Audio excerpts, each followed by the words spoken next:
Yo, told y'all, man, that girl body was mutilated.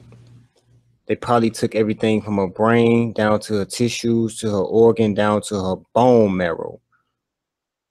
When Teresa went to go look at that body was no longer hers, y'all. It was no longer hers. It belonged to the people that she signed it over to. I'm gonna do a quick screen share right quick. This guy look familiar.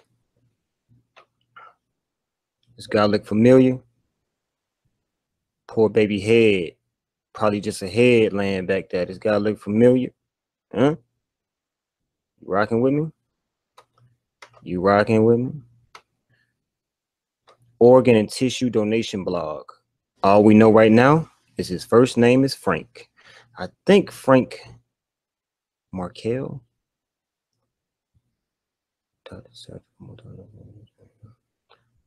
Yeah, I think it's Frank Markel.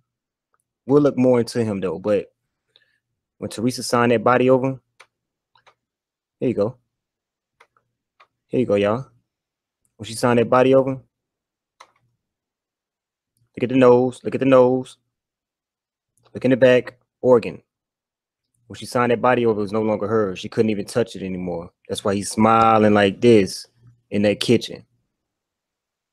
It's a grab, y'all. It's a grab and go. Grab and go.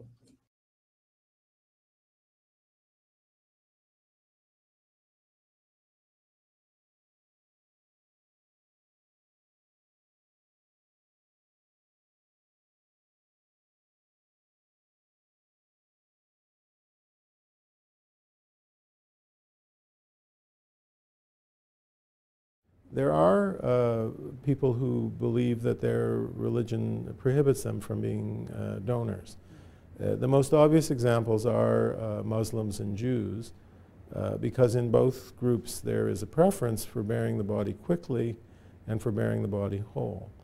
But the brochures that I was talking to you about a moment ago, the religious leaders make clear that those preferences comes second to the responsibility to help someone else if you can without risking your own life. So there are religious misconceptions, even Catholics. I've been talking to you about the work we've done with the Catholic Church. We sometimes encounter members of the Catholic faith who mistakenly think that their church doesn't support donation. So there are religious misconceptions. I think the other large misconception is the idea that somehow if the doctors who are looking after you when you become ill know that you're prepared to be a donor, they won't try hard to save your life. And we try very hard to explain to the public that that just isn't true.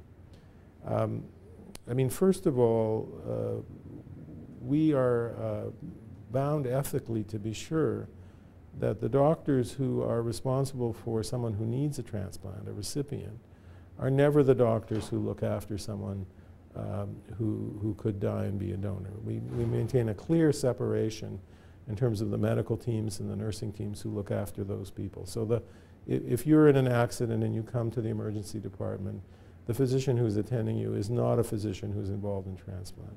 And the physician's clear responsibility is to do everything they can to save your life. So that's very important. We also abide by what is known in the field of ethics as the dead donor rule, and we're scrupulous about this. We require 2 physicians independently to proclaim a person dead before we would proceed to recover organs. So that's a second misconception. And I can tell you, my own staff, the physicians who are the most supportive of donation, this very clearly comes after their efforts to save people's lives. If I could take your viewers into our call center and I could show them the grief our staff feel when someone dies, it's very clear if you work in this field that you know that the donation comes after considering the importance of saving someone's life or the respect for someone who's died.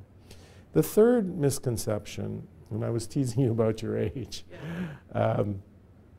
is that people in middle age often think that they're too old to be donors. I'll talk to people in their 50s or in their 60s, and they'll smile and say, Frank, you know, I support this cause, but you don't want my organs, I'm much too old.